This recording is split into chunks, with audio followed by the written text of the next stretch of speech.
François, marquis d'Arlande, qui était un major d'infanterie, avait réussi le 21 novembre 1783, en compagnie de François Pilâtre de Rosiers, la première ascension en ballon libre. « Vous prenez trop de risques, lui dit le roi Louis XVI.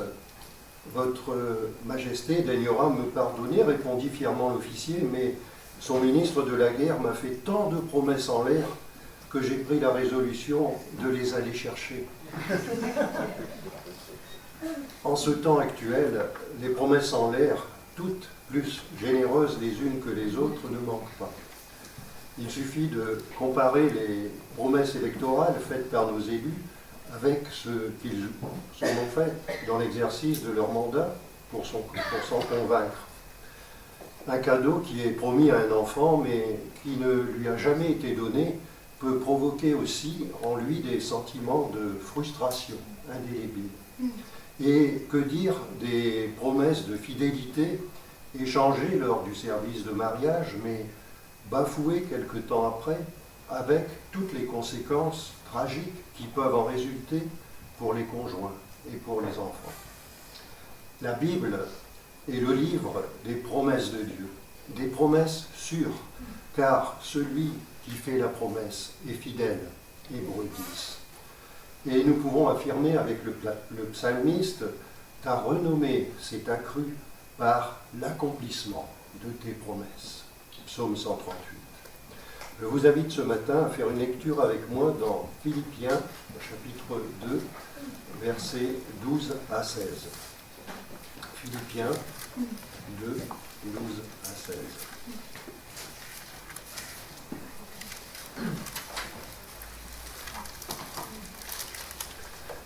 Ainsi, mes bien-aimés, comme vous avez toujours obéi, travaillez à votre salut avec crainte et tremblement, non seulement comme en ma présence, mais bien plus encore maintenant que je suis absent, car c'est Dieu qui produit en vous le vouloir et le faire, selon son bon plaisir.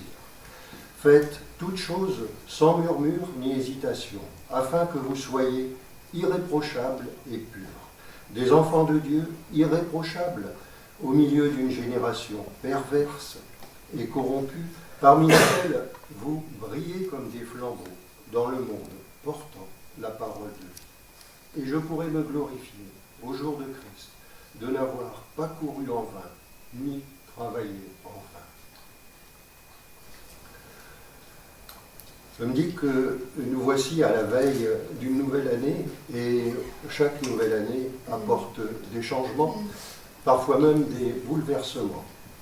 Et les situations évoluent, les pages se tournent, les conditions de vie se modifient et ouvrent de nouvelles perspectives.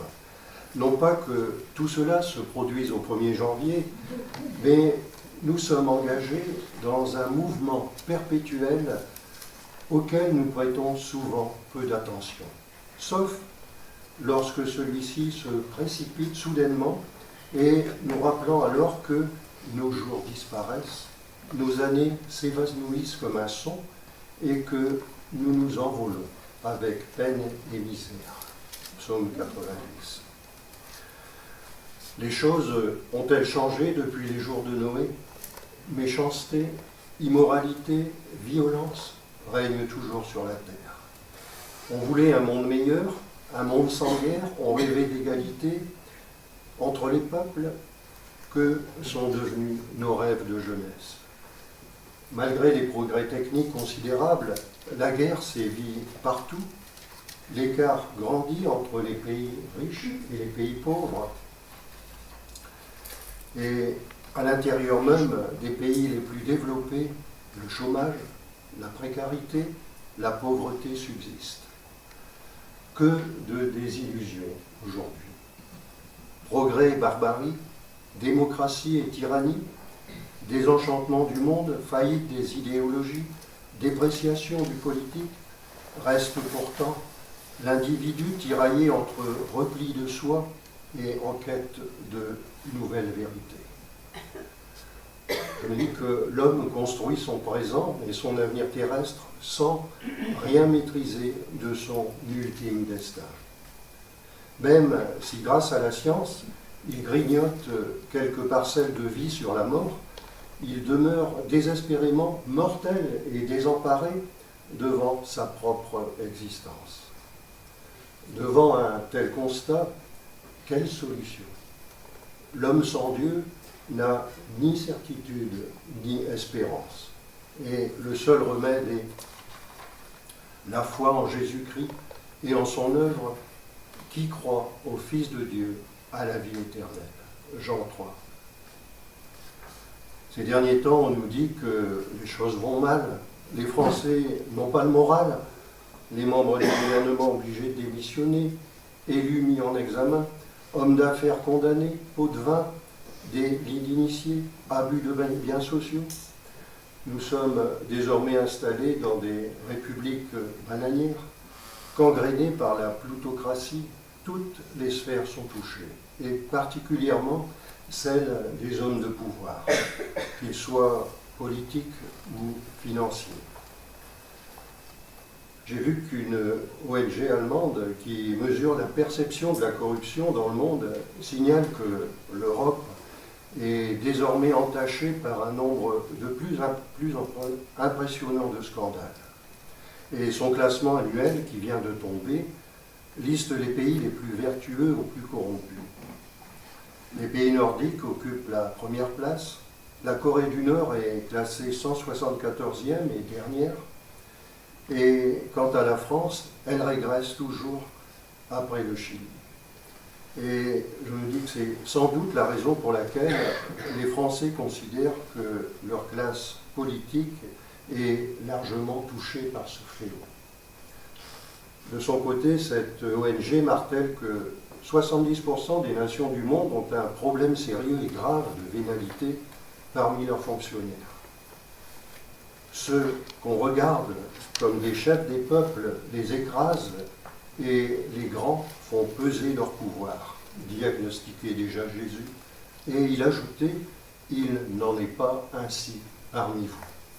Matthieu 20. C'est évident, si le monde a besoin de lumière, il manque cruellement de sel. De ce sel qui non seulement donne du goût, mais empêche la corruption.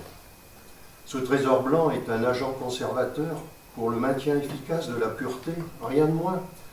Quelle force dans un grain de sel. Mais il en faudrait pourtant des tonnes pour assainir nos sociétés et le cœur des hommes. Mais où en trouver assez? Le Jésus qui analyse l'humanité déclare à ses disciples « Vous êtes le sel de la terre ». Matthieu 5. Mais il ne s'agit donc pas de chercher du sel ni d'en fabriquer, mais d'être ce que le Christ dit que nous sommes. Encore faut-il faire partie de ses enfants. Au milieu d'une génération perverse et corrompue, vous luisez comme des luminaires dans le monde, présentant sa parole de vie.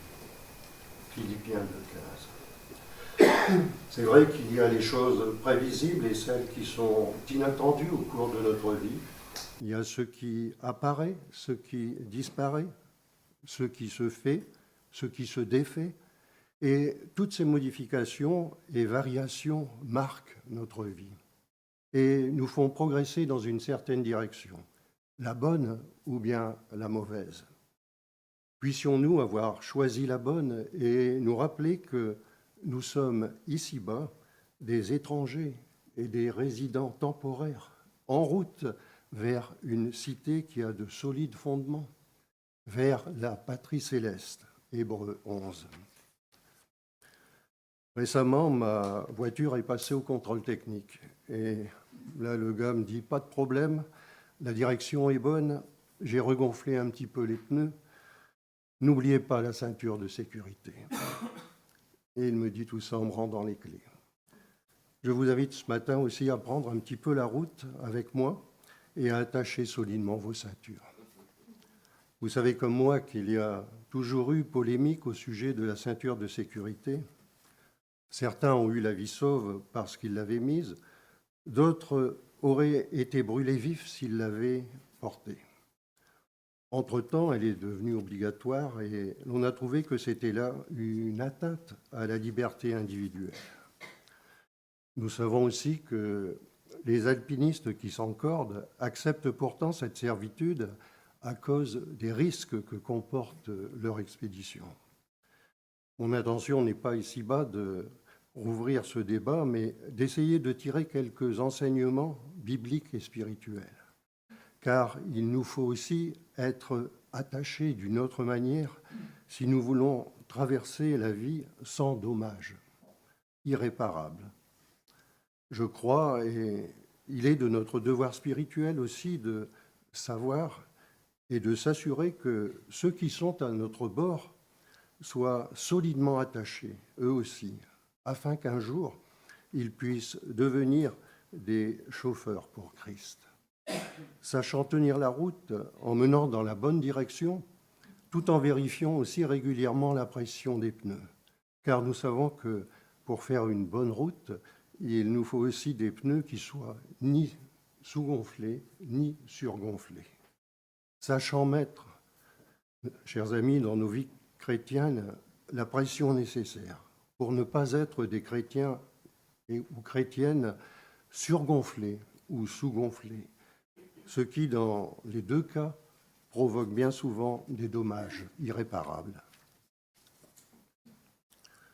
En parcourant le livre des prophètes ces derniers temps, je me suis arrêté sur l'un d'eux, dont on parle peu, très peu d'ailleurs, très peu connu, par la petite place qu'il occupe dans la Bible. 2 pages, 3 chapitres, juste après Michée et avant Habacuc, le livre de Nahum. Le livre de Nahum évoque par avance la chute de Ninive, capitale de l'Empire assyrien, auquel les Israélites étaient assujettis. Et il a été écrit entre la prise de Thèbes par les Assyriens en 663 avant Jésus-Christ et la destruction de Ninive par les Babyloniens en 612 avant Jésus-Christ. Et là, il est question d'un prophète dont le nom signifie consolation, consolation de Dieu. Et les commentaires nous disent qu'il était considéré comme le plus passionné de tous les prophètes et que ses messages étaient extrêmement vivants et dynamiques. Nous pourrions dire que Nahum était un très bon chauffeur, au sens spirituel, de cette période troublée et cruelle qu'il vivait. Et en lisant ce livre, nous voyons que Dieu lui avait donné non pas la pression d'air nécessaire pour tenir la route, mais exceptionnellement un peu de surgonflage pour faire éclater sa parole. Éclater sa parole par la prophétie, par des messages vivants et dynamiques qui appelaient le peuple à la repentance, affirmant qu'il est vain de résister à Dieu. Et cela nous invite à une méditation sur le caractère de Dieu en relation avec notre façon de tenir la route. Nous savons que grâce à la prédication de Jonas, la ville de Ninive s'était tournée vers Dieu, mais le cœur de l'homme étant naturellement méchant, un siècle s'écoula et la cité s'était à nouveau totalement détachée de Dieu. Aussi, le message de Nahum n'était plus une invitation à la repentance, mais l'avertissement d'un jugement qui allait s'abattre sur Ninive. Je me dis que les voies divines sont telles que le refus de la lumière entraîne inévitablement la destruction. Et cela est toujours vrai dans nos petits bouleversements de la vie. Et dans de tels moments, il est bon de creuser sur le caractère de Dieu, de s'agenouiller, de pleurer devant lui, de s'attacher à lui. À savoir que l'Éternel est bon, lent à la colère. Il est un refuge au jour de la détresse. Il connaît ceux qui se confient en lui. Mais il ne saurait laisser le méchant impuni, celui qui s'est détaché de lui au cours de la route. Notre ceinture est-elle bien attachée, détachée? De par notre nature pécheresse, héritée de nos pères, nous sommes tous détachés de Dieu en venant au monde.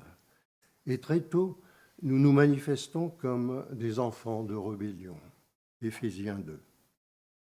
L'homme épris de liberté, surtout à notre époque, n'aime pas les entraves qui limitent ses mouvements et ou des ordonnances qui le conditionnent.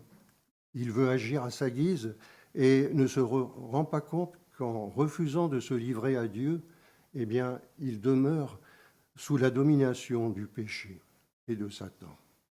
2 Pierre chapitre 2 déclare « Chacun est esclave de ce qui a triomphé de lui ». Mais le pire, c'est de rejeter Dieu après l'avoir rencontré. Par l'Écriture, nous savons que Israël se détacha de l'Éternel pour s'attacher à de faux dieux. D'autres s'attachent à des esprits trompeurs, 1 Timothée, aux œuvres de la loi, Galates, à la chair, Romains, à des fables, à l'argent, 2 Timothée, ou tout simplement au monde et à ses séductions qui éloignent de Dieu. Toutes ces attaches sont extrêmement dangereuses, parce qu'elles mènent à la perdition, sinon ne s'en dégagent pas à temps. Ce matin, suis-je mal relié? Notre ceinture est-elle mal reliée? On peut être attaché à une église, respecter une tradition, avoir reçu des sacrements, sans pour autant être vraiment attaché à Dieu. La crainte, les coutumes, l'intérêt, le sentiment religieux peuvent produire aussi en nous une certaine forme de piété à laquelle nous ne renoncerions à aucun prix, mais qui n'est pas à confondre avec la vraie foi biblique, c'est-à-dire la foi qui sauve. Il est écrit que Simon le magicien crut à Philippe qui annonçait la bonne nouvelle, et il se fit baptiser séance tenante. Mais il n'avait manifestement pas saisi la vie nouvelle en Christ, puisque Pierre lui dira après « Que ton argent périsse avec toi, puisque tu as cru que le don de Dieu s'acquérait à prix d'argent. Ton cœur n'est pas droit devant Dieu, repens-toi donc, car je vois que tu es dans les liens de l'iniquité. » Acte 8. Il s'agit donc d'analyser nos motivations, d'examiner la nature de nos liens ainsi que la nature de l'objet auquel ils nous lient.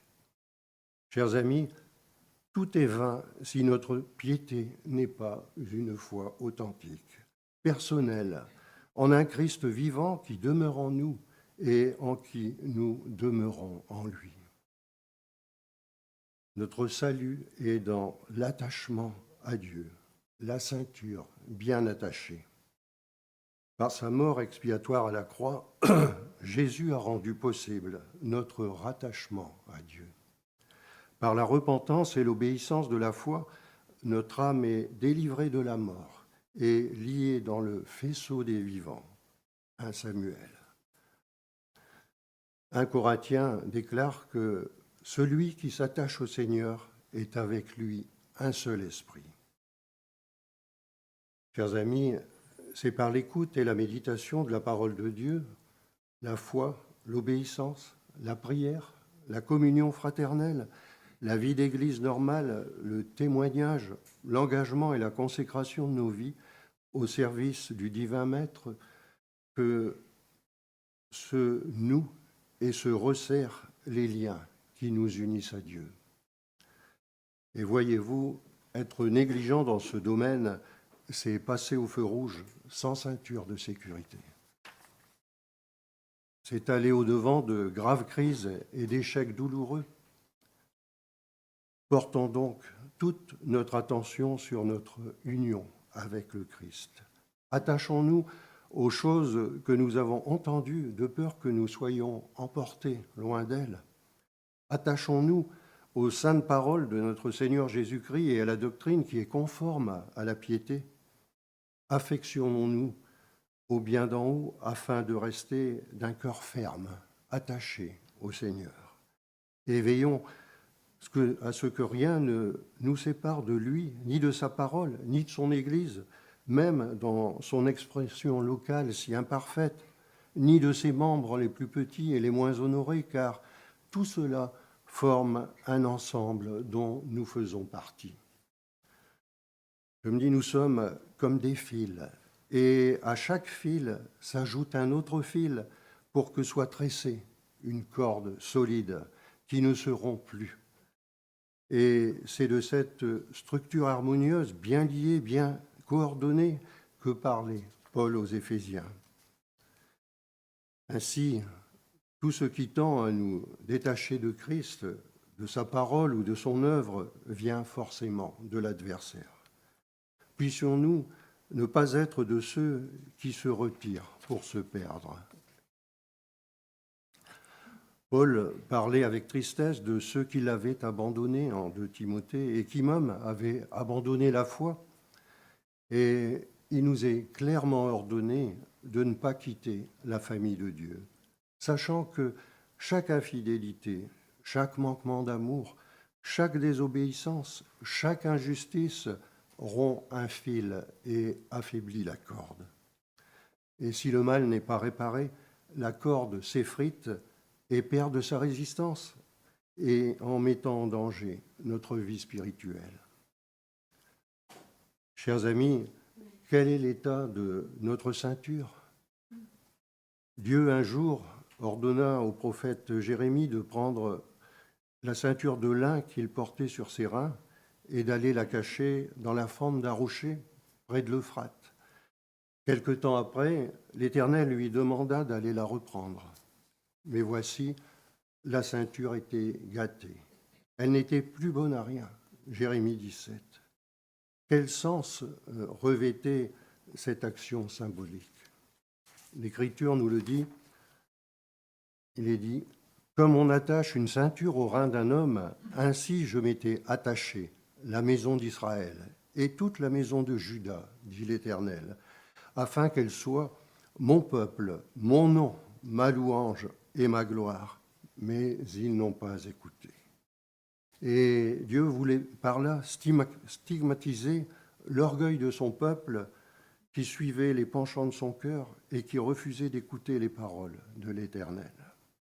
Et c'est ainsi que ses relations avec son Dieu se sont détériorées, comme la ceinture mise hors de service avait moisi et pourri dans la fente obscure d'un rocher. N'y a-t-il pas là aussi un avertissement pour nous, les chrétiens ? Surveillons donc l'état de notre ceinture spirituelle. On recommande de faire contrôler périodiquement les ceintures de sécurité pour éprouver leur solidité et déceler toute éventuelle défectuosité. Mais serions-nous moins avisés que dans les choses de Dieu que ne le sont les enfants de ce monde dans les affaires terrestres ? Jésus a dit en Luc 16, « Comme le sarment ne peut de lui-même porter du fruit s'il ne demeure attaché au cep, ainsi vous ne pouvez pas non plus si vous ne demeurez en moi. » Et ce fruit, c'est le fruit de l'Esprit qui transforme notre vie à la gloire de Dieu. Si donc nous manquons encore d'amour, de joie, de paix, de patience, de bonté, de bienveillance, de foi, de douceur, de maîtrise de soi, c'est que les liens qui nous unissent à Christ sont encore trop détendus ou trop élastiques. Si notre vie intérieure est vite ébranlée, si une petite contrariété suffit pour nous faire sortir parfois de nos gongs, si nous sommes facilement séduits et emportés à tout vent de doctrine, eh bien, c'est que notre âme est encore mal ancrée en Christ. Chers amis, nul n'est à l'abri de moments de faiblesse. Et je lisais récemment un article dans une revue médicale que ma femme reçoit qui disait que lorsque nous sommes contrariés, il suffit d'ouvrir sa fenêtre, de respirer un bon coup tout ce qui est positif, de rejeter tout ce qui est négatif. N'est-il pas vrai que cela nous arrive parfois ? Les situations diverses et critiques révèlent notre état de faiblesse. Et c'est justement ce qu'elles ont de positif, car quand on reconnaît sincèrement ces défaillances, eh bien, on commence déjà à remonter la pente vers l'affermissement. Chers amis, attachons nos ceintures, mettons-les serrées et en bon état. Et lorsque surviendront les épreuves et que nous serons soumis au roulis et au tangage ou à bien d'autres secousses de la vie, eh bien nous sortirons sains et saufs. Car Dieu a dit, puisqu'il s'attache à moi, je le ferai échapper. Psaume 91. En conclusion, je dirais que lors de la création, Dieu a placé les astres dans le ciel pour donner de la lumière sur la terre. Aujourd'hui, il place les chrétiens comme des lampes au milieu des ténèbres morales du monde. Une étoile, c'est d'abord un objet céleste et leur citoyenneté est céleste. C'est écrit dans Philippiens. Leur présence dans le monde devrait inciter leurs contemporains à lever les yeux vers le grand Dieu des cieux, sage et puissant, un Dieu dont dépendent les lois qui régissent l'équilibre de l'univers et qui en même temps pèse toutes les actions des hommes. Dans la nuit de ce monde, chaque croyant a une place, mais aussi un éclat particulier. Il est écrit qu'une étoile diffère d'une autre étoile en gloire. Dieu nous a donné à chacun des capacités, à nous de les mettre à son service. Les étoiles sont des guides pour le navigateur dans la nuit, et si nous sommes à notre place, remplissant la mission que le Seigneur nous a confiée, eh bien, nous montrons la bonne direction à ceux qui nous observent. Par leur nombre, les étoiles rappellent aux chrétiens qu'il n'est pas tout seul. Et cela nous met aussi à notre toute petite place et nous conduit à prier pour tous ceux que le Seigneur a rachetés en nous souvenant que bientôt, nous serons tous ensemble, une multitude innombrable, réunie autour de celui qui nous a donné la vie. Qu'il est difficile à l'homme pressé de notre époque de prendre du temps. Mais la priorité est de prendre du temps pour Dieu, m'arrêter un moment, comprendre ce que je poursuis, quels sont mes buts, quelles sont mes valeurs, prendre le temps chaque jour de lire la Bible pour écouter ce que Dieu me dit, prendre le temps de lui parler, de le prier.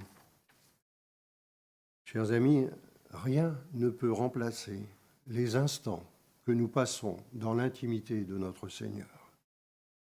Et voyez-vous, les hommes, les femmes qui ont été les plus actifs pour Dieu, les plus utiles et les plus sages, eh bien, sont ceux qui ont su consacrer un moment de leur journée, si possible, dès le matin, à ce petit rendez-vous journalier. J'ai remarqué aussi, à mon âge maintenant, au fil des ans, qu'une Bible en lambeaux appartient généralement à une personne qui ne l'est pas. Chers amis, attachons-nous à ce livre comme à une ceinture de sécurité pour voyager en 2026, afin que nous soyons irréprochables et purs, des enfants de Dieu irréprochables au milieu d'une génération perverse et corrompue, parmi laquelle nous brillons comme des flambeaux dans le monde, portant la parole de vie. J'aimerais vous laisser, pour terminer, une pensée de Blaise Pascal qui dit « Nous ne connaissons pas ce que l'avenir nous réserve, mais nous connaissons celui qui la réserve, qui nous la réserve. » Bonne année 2026 à chacun d'entre vous. Amen.